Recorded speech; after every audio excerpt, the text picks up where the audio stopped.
démodé, pas démodé, vous savez. Hein. La mode et la musique, c'est identique.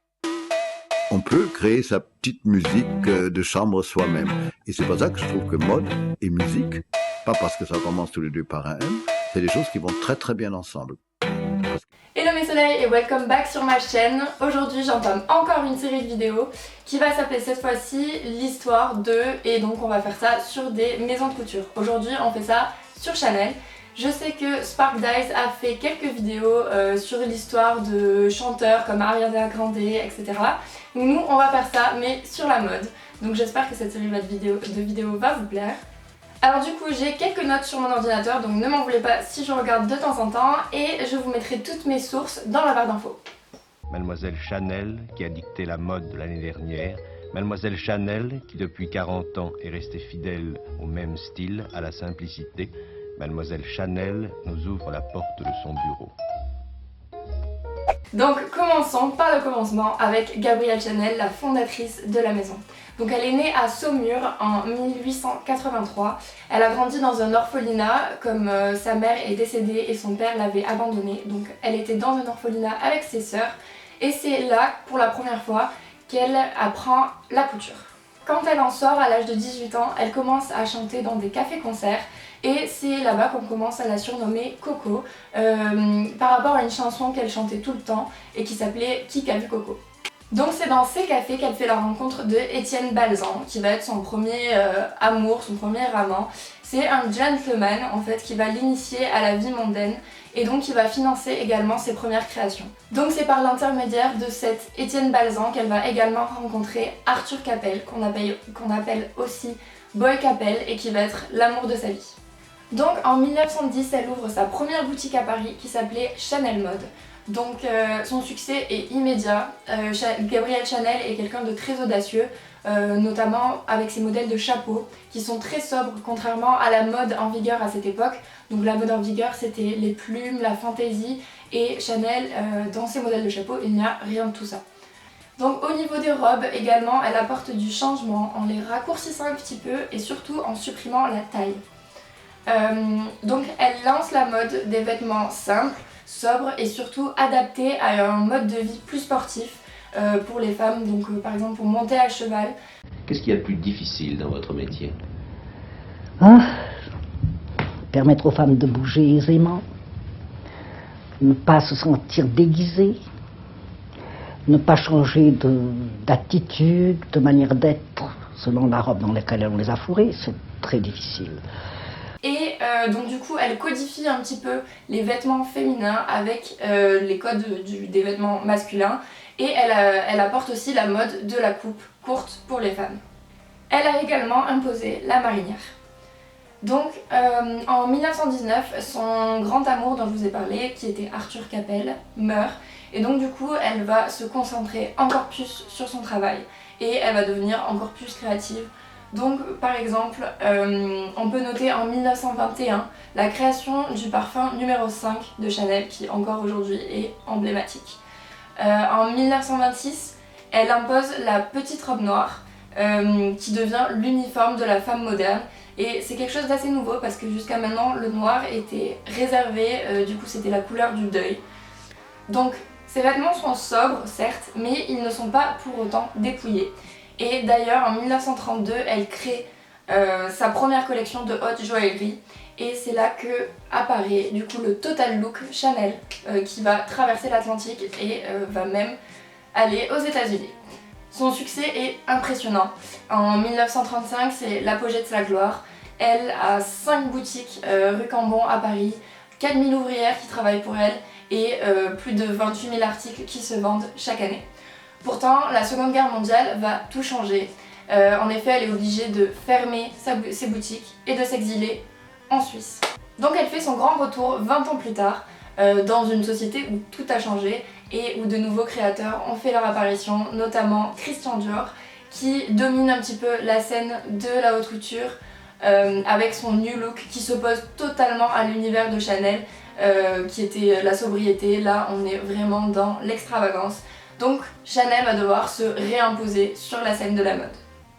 Donc en 1955, c'est l'apparition du sac matelassé avec les chaînes à nord qu'on connaît tous, qui est encore à la mode aujourd'hui. Et en 1957, c'est l'apparition de la chaussure slingback avec leur fameux bout noir. Chanel trouvait qu'elles allongeaient la silhouette et qu'elles rapetissaient un petit peu le pied. Dans les années 60, de nombreuses stars hollywoodiennes s'habillent en Chanel, notamment Romy Schneider ou Elizabeth Taylor. Voilà, la mode Chanel s'oppose un petit peu à la mode hippie des années 70 où les jupes se raccourcissent de manière extrême. Le phénomène hippie, c'est une jeunesse qui refuse les modes de vie de notre société, de la société actuelle, et qui essaye d'en différer par tous les moyens, que ce soit par les vêtements qu'elle porte ou bien par son comportement. Et en fait, Chanel s'oppose à ça et elle laisse ses jupes juste au niveau du genou. Mademoiselle Chanel, fidèle à la longueur s'arrêtant à mi-genou, propose une collection sobre, dépouillée, fort élégante. La mode de ces 10 dernières années a été très souvent excentrique. Y a-t-il des excentricités que vous tolérez? Je n'ai pas trouvé la mode excentrique, je l'ai trouvée extravagante, ce qui n'est pas la même chose. Je n'aime pas l'extravagance. Donc Gabrielle Chanel deviendra de plus en plus solitaire avec l'âge. N'appréciant pas les nouvelles modes, les jupes courtes et les jeans, elle commence à s'isoler un petit peu. Elle décède finalement à l'âge de 87 ans en 1971. Donc pour conclure la partie Gabrielle Chanel, elle était vraiment, et elle est l'ADN de la marque Chanel. Du coup, par son audace, par son originalité pour l'époque, et c'est quelque chose que va garder son successeur qui est Karl Lagerfeld. Karl Lagerfeld visitant ce dernier salon. Karl, polyglotte et apatride, crée chaque année près de 2000 vêtements ou accessoires féminins. Cela signifie que les industriels de la mode, consommant voracement les idées, Karl leur vend les siennes. Donc pendant 10 ans, la maison Chanel va connaître une période où le succès se tasse un petit peu. La maison va devenir entière propriété des frères Wertheimer. Ils possédaient à l'époque de Coco quelques parts dans la société, mais ils sont devenus totalement propriétaires et ils le sont encore de nos jours. Donc dans cette situation va alors s'imposer un nouvel homme qui est Karl Lagerfeld. Donc c'est un créateur allemand qui est venu s'installer à Paris avec sa mère en 1952. Donc Paris déjà à l'époque est vraiment la capitale de la mode. Il travaille comme illustrateur de mode avant de se faire repérer par Pierre Balmain. Pendant cette époque, il va aussi faire partie du cercle d'amis de Yves Saint Laurent, avant du coup, de travailler également pour Chloé et Fendi. Donc il se fait remarquer pour être le successeur de Gabrielle Chanel et c'est le cas, il va devenir directeur artistique de Chanel en 1883. Il va conserver les codes de la maison Chanel, tout tient en important sa propre patte. Les robes sont courtes, cette année incontestablement on voit le genou. Oui, mais vous savez, l'histoire de Chanel, qui ne peut pas montrer le genou, c'était valable pour son époque. Mais aujourd'hui, vous avez une femme, si elle a des jolies jambes, elle peut les montrer comme elle montre ses bras. Et un coude et un genou, aujourd'hui, ça n'a plus de différence, ça se montre.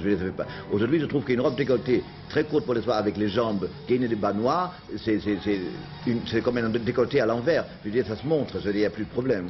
En reprenant du coup les créations de Coco, tout en y apportant plus de couleurs et plus de touches contemporaines. Aujourd'hui, c'est comme ça, parce qu'on a envie de ça. Ce qu'il faut donner, c'est l'idée de Chanel, sans que ça soit un vieux ringard pour les musées. C'est pour les femmes d'aujourd'hui, c'est pour la vie d'aujourd'hui, c'est pas pour habiller des gens ivres de passéisme ou des mémés qui ne comptent pas pour la mode. Inès de la Fressange, c'est votre sentiment aussi, c'est comme ça que la mode doit être vue?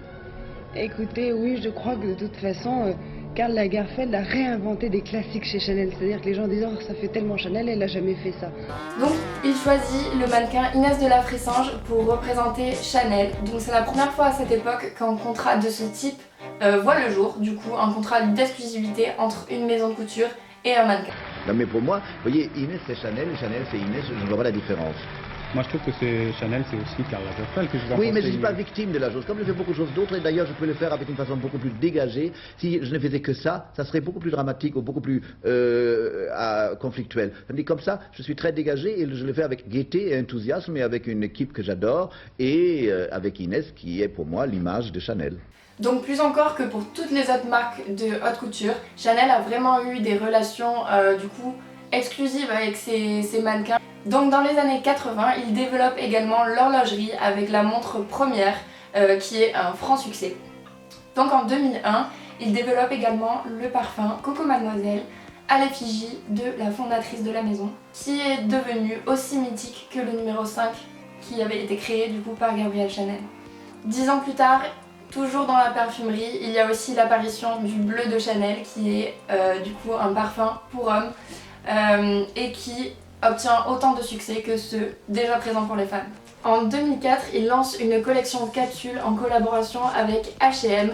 C'est une première et c'est un franc succès. Toutes les pièces se vendent en une vitesse éclair. Karl a aussi organisé de nombreuses expositions, notamment au Metropolitan Museum Art à New York en 2005 ou encore au musée des beaux-arts Pushkin à Moscou en 2007. Mais ce qui a le plus marqué l'ère Karl Lagerfeld, ce sont ses défilés. Donc avec Karl, les défilés Chanel ont pris une tournure résolument luxe, toujours plus extravagante, toujours plus sensationnelle. Donc on peut retenir notamment les défilés avec la Tour Eiffel factice ou encore la fusée factice. Il y a eu également le défilé dans la forêt, le défilé avec les cascades ou encore le supermarché Chanel. Donc à mon goût, c'est ça qui rend les défilés Chanel uniques, c'est qu'ils sont tout simplement inoubliables. Donc Karl Lagerfeld décède le 19 février 2019 à l'âge de 85 ans. La question de son successeur est évidemment immédiatement sur les bouches de tous les journalistes, mais la réponse ne tarde pas à arriver et on sait très vite que sa remplaçante va être Virginie Viard. Que c'est la première accessoirisation d'un défilé avec Virginie Viard en tant que directrice artistique avec une collection entièrement conçue par elle, sans son mentor Karl Lagerfeld, décédé en février de cette année. Donc elle est rentrée chez Chanel à l'âge de 25 ans dans la broderie. Elle fait la connaissance de Karl et va devenir son bras droit pendant plus de 3 décennies. En 1997, elle est d'ailleurs nommée directrice de studio de création mode de Chanel. Alors qu'a accompli Virginie Viard en 5 mois? On a eu du coup un aperçu de son travail lors du défilé de la collection croisière 2019-2020 qui a eu lieu en mai. Le défilé s'est déroulé dans un décor de gare et c'est quelque chose d'assez symbolique quand on sait que Karl Lagerfeld évoquait toujours en fait l'aspect du voyage dans ses collections. En tout cas, le décor était assez dépouillé contrairement à ce qu'on a connu avec Karl Lagerfeld, donc peut-être que c'était pour marquer la rupture entre les deux directeurs artistiques. Donc Virginie Viard a gardé les codes de la maison Chanel, par exemple de Coco, elle a gardé du coup le noir, les crus et le blanc, ainsi que les Colbert et les linges anciens. Et de Karl, elle a repris les ballerines bicolores et les mousselines fleuries. En tout cas, elle a également apporté sa touche personnelle en ramenant du coup sa collection à la sobriété, tout en modernisant en fait les coupes, en raccourcissant un petit peu les jupes, en jouant sur la symétrie et en apportant des couleurs vives. En tout cas, on ne peut pas vraiment juger son travail avec ce seul défilé, comme il a eu lieu peu de temps après le décès de Karl Lagerfeld. Je pense qu'il faut attendre encore quelques défilés pour que Virginie Viard laisse vraiment parler sa propre créativité. Donc je pense qu'il est également important de noter pour Chanel que c'est une maison de couture qui est restée indépendante. Elle n'appartient à aucun groupe, contrairement à Louis Vuitton ou Dior qui appartiennent à LVMH. Du coup, Chanel est vraiment maître de ses créations et je pense que c'est ce qui la rend aussi unique. Donc voilà, c'est la fin de cette vidéo. J'espère que le concept vous a plu et que l'histoire de Chanel vous a passionné autant qu'à moi. Il y aurait eu beaucoup de choses à dire sur les vies personnelles de Coco Chanel et Karl Lagerfeld parce que ce sont des personnages du coup vraiment emblématiques. Quand on voit aujourd'hui ne serait-ce que la silhouette de Karl, on sait immédiatement de qui on parle. Mais j'ai voulu en fait me concentrer sur vraiment l'évolution de la marque. Donc voilà. N'oubliez pas de laisser un petit pouce bleu si la vidéo vous a plu, ainsi que de vous abonner pour être au courant de mes prochaines vidéos. Je vous dis à très bientôt, bisous!